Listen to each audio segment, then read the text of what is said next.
Hello everyone, and today I'm going to be teaching you guys how to make your own natural homemade deodorant.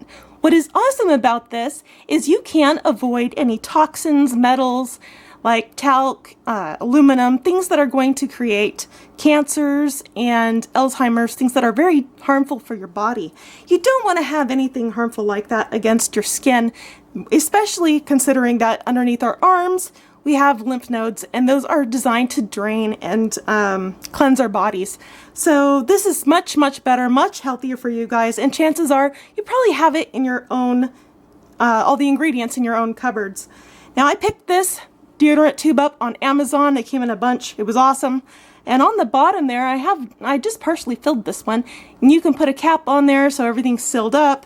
And when you open this up, you have a nicely shaped deodorant top. So this is awesome. It's a bottom fill container, so that just really helps. I got those little funny little cracks in there because I poured it when it was a little bit too cool, so it solidified as it was being poured. So that's why that looks funny that way. Alright, so you can use a small canning jar. That'll be just fine as well if you don't have anything like that handy. So what you're going to need is cornstarch. Cornstarch is going to be your thickener. It also will help wick sweat away from your body. And then you'll have your baking soda, which is going to help be a deodorizing factor for you. Now some people find that some baking sodas are really harmful or cause stinging for their body. There are some brands of baking soda that are not chemically treated, so make sure you get a water treated one, and that will help much better for you, especially if you have really sensitive skin. So cornstarch, baking soda, these are the additives. Now you're going to want some beeswax. Beeswax is going to harden your bar, so that way it doesn't go liquid or something like that, especially if you have a hot weather area. So that's what I have handy. I just shredded that up, so that's all good. Now I've already got some cocoa shea butter. Now this is a half and half blend that I created. And then I've got my coconut oil. So I'm going to go ahead and get things weighed out. First thing you're going to want to do is get your oils set up first, because they are going to need to melt. I've got my container handy here. I'm going to turn this on. And getting everything all together. And I will give you the recipe for this. So you're going to need 48 grams of coconut oil. So go ahead and weigh this out. Oh, almost. That was pretty quick. Just need to take out just a tad bit more. Not that much, I guess. Alright, screw it. That'll be good enough.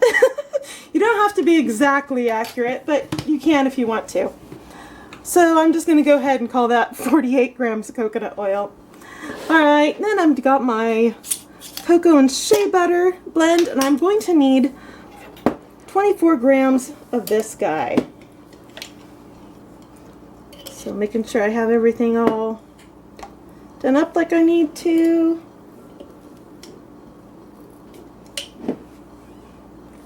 Here's my 24. Here, it's getting a little bit better.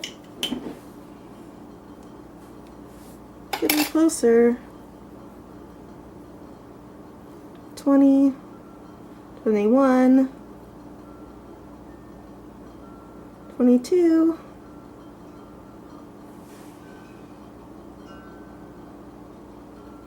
Here's my 24.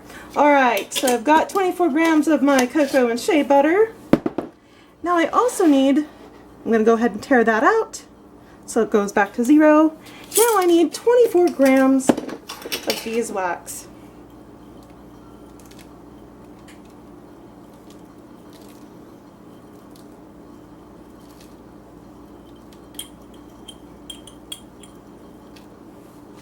I can use my spoon now that it's getting down there.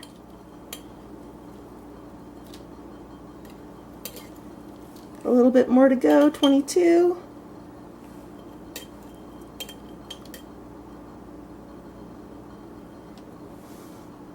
$23. Thought that was going to be enough.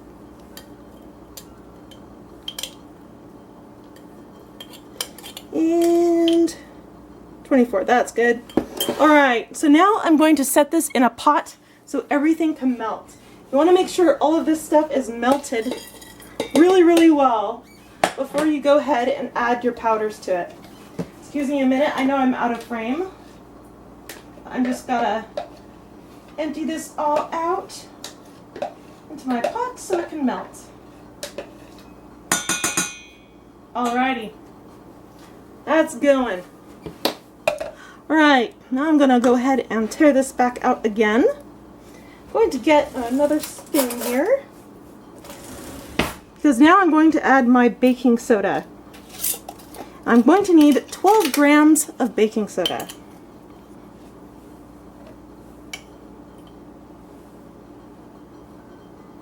That's way entirely too much.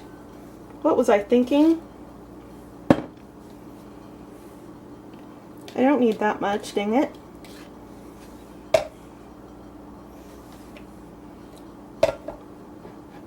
I must have been looking away when I got it down the first time.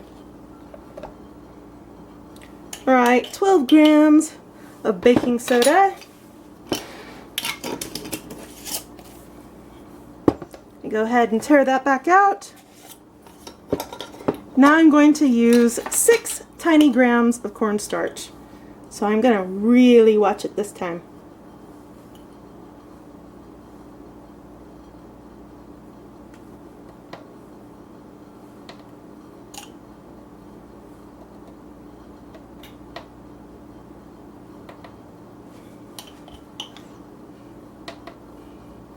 There's 4 grams.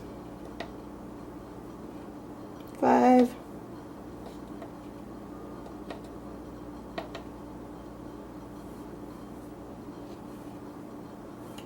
And I overshot just a little bit. There we go. Alright. Setting all my ingredients aside. I don't need my scale anymore. Now this is kind of a little bit more tricky. As the oils melt here, and you want to make sure they all get completely melted. As you go to press this in together and mix your powders, you want to do it very slowly. You don't want to have any lumps. So I'm just going to add just that tiny little bit there.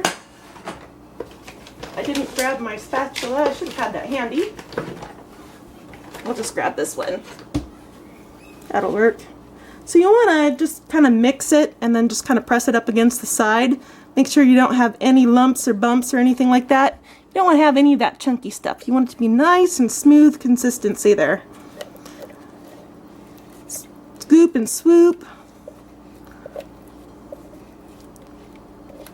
There it goes. You can add essential oils to it if you'd like to. You don't have to, but some people find that they like using tea tree oil, things like that. Alright, that's looking pretty good. So I'm going to go ahead and start adding the rest of my oil.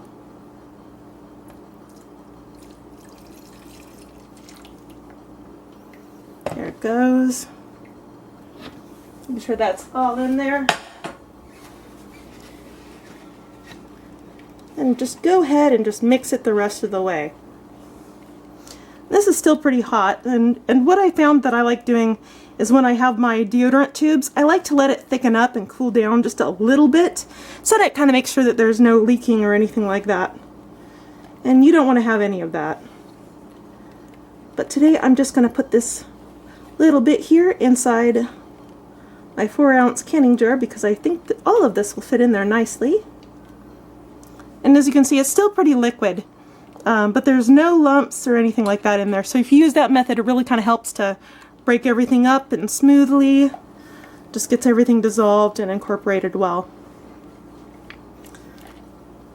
That's still pretty liquid. So if you are doing this at home, you can just wait just a few minutes if you want to.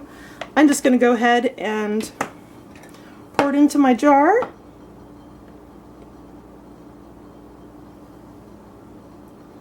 As you can tell, it fills up the whole jar all the way to the very top. I'm going to go ahead and stick that in my fridge, let it cool down, and have a nice little thing like that. So was awesome. I didn't show you guys.